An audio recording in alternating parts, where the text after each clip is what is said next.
Alright guys, now I'm back home and this morning I went out to take some photos and I think this morning the condition was actually pretty good and we recently had a storm and today is the first sunny day since the storm. So I was actually pretty excited because I think in Colorado you can't get anything better than a combination of snow, mountain, and a sunrise because you can get those magical, beautiful sunrise, those morning lighting hitting on the mountain covered under snow. I think that condition is gorgeous. It is very, very beautiful, and that's why I decided to go out this morning. While I was out on location, I tried to make a vlog, but the sunrise happened so fast, so quickly, and I didn't have enough time to film myself to make the vlog. I guess I am really bad at taking the photos and filming myself at the same time.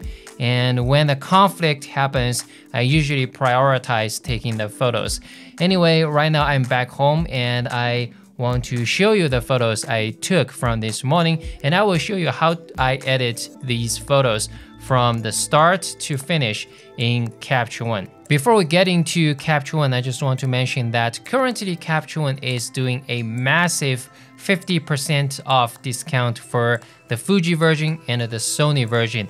Check out the link at mcai.info/c1_Fuji for the Fuji version, and check out the link at mcai.info/c1_Sony for the Sony version. This promotion runs until the end of March 2019, so if you are interested, check out the links. Alright, now let's get into Capture One. Okay, right now we are inside Capture One, and this is the first photo I'm going to show you. And I shot this photo on Fuji X-T2 with the 50-140mm f2.8 lens, and you can see the camera setting right here. I shot it at ISO 400, 1/90th of a second, and f5.6, and the focal length is 150mm. So I chose to zoom in pretty close on this mountain. And the reason I chose ISO 400 instead of the lowest native ISO 200 is because that day it was a little bit windy, so I wanted to bump up the ISO just a little bit so I can get a little bit faster shutter speed, so I wouldn't be affected by the wind that much. Alright, now I'm going to show you, this is the original photo coming straight out of the camera. I'm gonna reset this and we will process this photo together. So the first thing is this photo right now, I want to do a crop. So let me grab the crop tool because there is too much empty space on the left hand side. I want to crop this out a little bit, and then I want to change the aspect ratio from 3:2 to 4:3. About that. Alright. And then I want to, the first thing I usually go to this exposure tool tab, and I go to levels, I click on A to automatically set my black point, white point, and midpoint. And I would pull this black point further in a little bit and move this midpoint towards the right hand side to increase a little bit contrast like that. And also for this photo, I think the sky is a little bit too bright, so I'm gonna pull down the highlight and see how that works. Alright, so you can see the sky, the top part of the sky is blue and this part of the sky is a little bit pink, and I want to bring that color out so I can increase some saturation. I think that's too much. Maybe like that. Alright, and now overall I think the photo is just too blue. It's way too blue. I'm gonna go to this color tab, go to white balance, and I am going to move the slider towards the right hand side, which means you want to make it warmer. Alright, maybe like that. And also it is in the morning, this is the sunrise. I want to add a little bit more magenta into the photo. Maybe like that. And then I want to add a little bit blue back into the sky. I'm gonna create a new layer. I'm gonna press G for gradient mask. I'm gonna draw a mask. You can press M to see your mask. Maybe like that. And then what I want to do is I want to change the white balance, move it back a little bit so I can add more blue into that part of the sky. And then I want to go back to the exposure tab. I want to reduce the brightness just a little bit so I can pull more attention on this part of the mountain. All right, overall, I think the color looks good right now. And next, I am going to sharpen this photo. Now, this is the 100% scale. And usually I just go to this details tab and I come into this sharpening tool. Let me grab the background layer. And usually I go to somewhere around 200 to 220 for the amount. And I keep the radius as the default. I keep all the rest of the settings as default.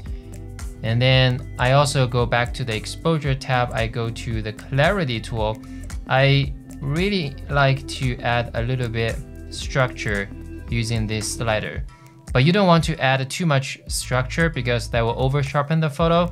I found usually the structure, I usually use about 10 to 15. I think it really brings out the details. All right, just some quick edits in Capture One. This is before, and this is after.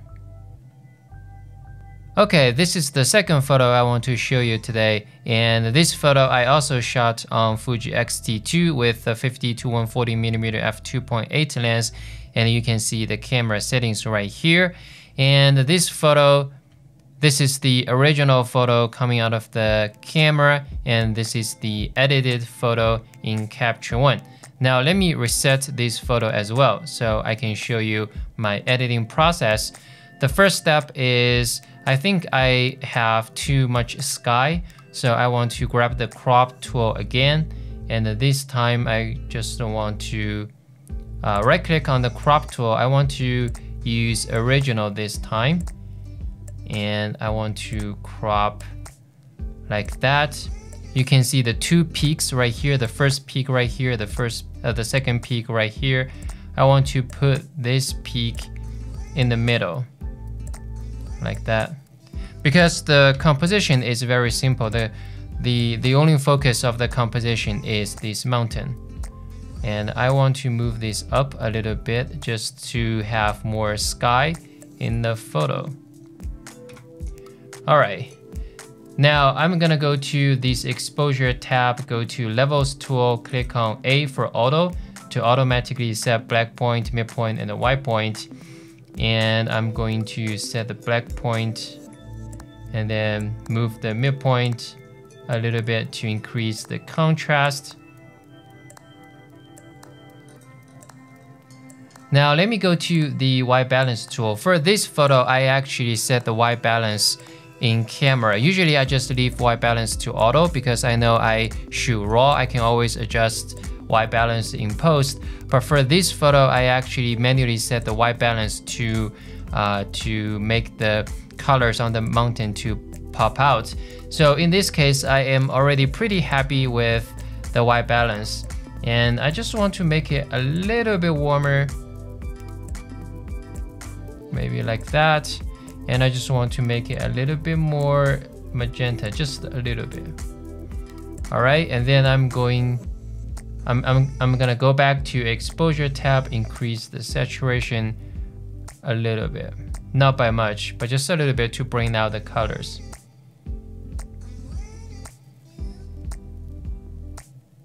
Okay, I think it's still a little bit too blue. I'm gonna go back to the white balance tool and make it a little bit warmer and reduce the saturation just a little bit. Okay.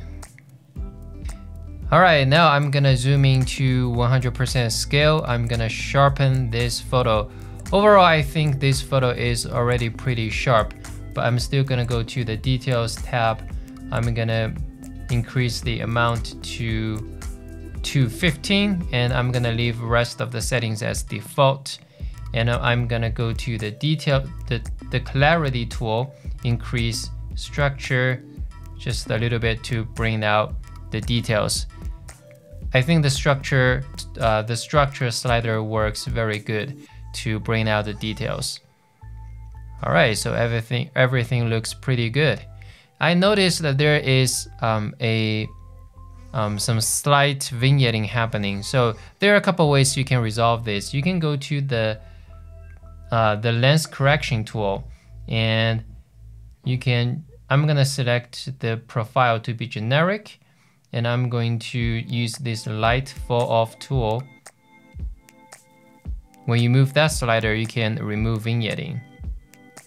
Or you can go to the vignetting tool. Let me reset this and then go back to the exposure tab. I put the vignetting tool under exposure tab.